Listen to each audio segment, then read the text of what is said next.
അസ്സലാമു അലൈക്കും ഓൾ. ഇന്നൊരു പുതിയൊരു ഐറ്റം ആയിട്ടാണ് വന്നിരിക്കുന്നത്, ത്രെഡ് ചിക്കൻ. ഇത് എത്ര പേര് കഴിച്ചിട്ടുണ്ടാവും എന്നറിയത്തില്ല. പക്ഷേ ഇത് നമുക്ക് 2019 പാചകറാണി മത്സരത്തിൽ ഫസ്റ്റ് പ്രൈസ് അടിച്ച ഒരു റെസിപ്പിയാണ്. അപ്പോൾ അത് നമുക്കൊന്ന് ഞാനിത് ആദ്യമായിട്ടാണ് ട്രൈ ചെയ്യുന്നത്. പക്ഷേ അടിപൊളി ടേസ്റ്റായിരുന്നു. ഇതിന് ആദ്യം കുറച്ച് ഉണക്കമുളക് ചൂടുവെള്ളത്തിനകത്ത് ഒഴിച്ച് കുതിരാൻ വെക്കണം. എന്നിട്ട് അതും ഒരു 1 സ്പൂൺ വിനാഗിരിയും കുറച്ച് വെളുത്തുള്ളിയും കൂടെ ചേർത്ത് നന്നായിട്ട് പേസ്റ്റ് പോലെ അരച്ച് വെക്കാം. ചിക്കൻ ഈ കാണിക്കുന്ന പോലെ നൈസായിട്ട് കട്ട് ചെയ്യണം നീളത്തിൽ. അത് കട്ട് ചെയ്തിട്ട് അതിനകത്തോട്ട് ഈ നമ്മൾ അരച്ച് വെച്ചിരിക്കുന്ന അരപ്പും ഹാഫ് വേണ്ട കുറച്ചെടുത്തിട്ട് മിക്സ് ചെയ്യുക. അതിൻ്റെ കൂടെ തന്നെ സോയാ സോസും ഉപ്പും, ആവശ്യത്തിനുള്ള ഉപ്പും. ഞാനിപ്പോൾ കുറച്ച് ഉപ്പാണ് ചേർക്കുന്നത്. നിങ്ങൾക്ക് കൂടുതൽ ആവശ്യമുണ്ടെങ്കിൽ കുറച്ചും കൂടി ഉപ്പ് ചേർക്കാം. അതും കൂടെ നന്നായിട്ട് മസാജ് ചെയ്ത് മാരിനേറ്റ് ചെയ്തിട്ട് ഒരു 1 അവർ മാറ്റി വെക്കാം. ആ സമയത്ത് നമ്മുടെ ഈ സമൂസയൊക്കെ ഉണ്ടാക്കുന്ന ഷീറ്റ് ഉണ്ടല്ലോ, ആ ഷീറ്റ് നൈസായിട്ടൊന്ന് കട്ട് ചെയ്തെടുക്കണം. ഈ കാണിക്കുന്ന പോലെ ത്രെഡ് പോലെ. അതാണ് ഈ ത്രെഡ് ചിക്കൻ എന്ന് പേര് തന്നെ വരാൻ കാരണം. ഈ സമൂസ ഇങ്ങനെ നമ്മൾ ത്രെഡ് പോലെ കട്ട് ചെയ്തിട്ട് അതിനകത്താക്കുന്നതുകൊണ്ടാണ്.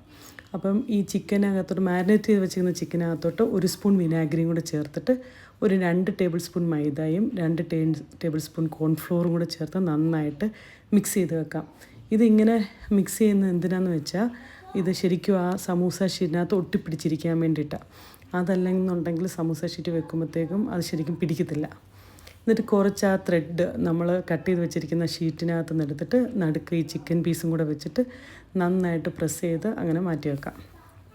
എന്നിട്ട് എണ്ണ ചൂടായി കഴിയുമ്പോൾ എണ്ണയ്ക്കകത്തോട്ട് ഇത് ഓരോന്നും ഇട്ടിട്ട് നന്നായിട്ട് ഫ്രൈ ചെയ്ത് ചിക്കൻ കുക്കാവുന്ന ടൈം 2 സൈഡും അപ്പം നല്ല കളറൊക്കെ മാറി ഒരു ബ്രൗൺ കളറിൽ മുരിഞ്ഞു വരും.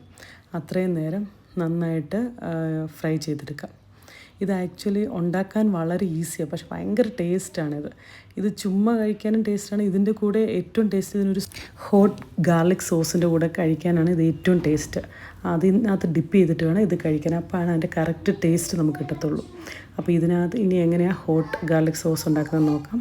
അപ്പോൾ അതിന് വേണ്ടിയിട്ട് കുറച്ച് ഓയിലിനകത്ത് ഒരു 10-12 വെളുത്തുള്ളി ചെറുതായിട്ട് കട്ട് ചെയ്തത് ഒന്ന് ഫ്രൈ ചെയ്ത് വരുമ്പം നമ്മൾ നേരത്തെ അരച്ച് വെച്ച പേസ്റ്റില്ലേ, ആ ചില്ലിയുടെയും ഗാർലിക് അതിൻ്റെയൊക്കെ ആ പേസ്റ്റും കൂടെ ഇതിൻ്റെ കൂടെ ഇട്ട് നന്നായിട്ടൊന്ന് ഫ്രൈ ചെയ്യണം. അതിൻ്റെ ആ പച്ചമണമൊക്കെ ഉണക്കമുളകിൻ്റെയും ഗാർലിക്കിൻ്റെയൊക്കെ പച്ചമണമൊക്കെ മാറുന്നിടം വരെ ഫ്രൈ ചെയ്തതിന് ശേഷം ഒരു ടേബിൾ സ്പൂൺ സോയാ സോസ് പിന്നെ ആവശ്യത്തിനുള്ള ഉപ്പും ചേർത്തിട്ട് നന്നായിട്ട് ഒന്നും കൂടി ഒന്ന് ഫ്രൈ പോലെ ചെയ്തെടുക്കാം. ഇതൊന്ന് നന്നായിട്ട് മൂത്ത് വരുന്ന ടൈമിൽ ഒരു സ്പൂൺ കോൺഫ്ലോറിനകത്ത് ഒരു 2 സ്പൂൺ വെള്ളം ഒഴിച്ചിട്ട് അതും കൂടെ കലക്കിയതും കൂടെ ഇതിനകത്തോട്ട് ഒഴിക്കാം. ആ കോൺഫ്ലോറും കൂടെ ഒന്ന് കുക്ക് ചെയ്യുന്ന സമയം വരെ നമുക്കൊന്ന് കുക്ക് ചെയ്യാം.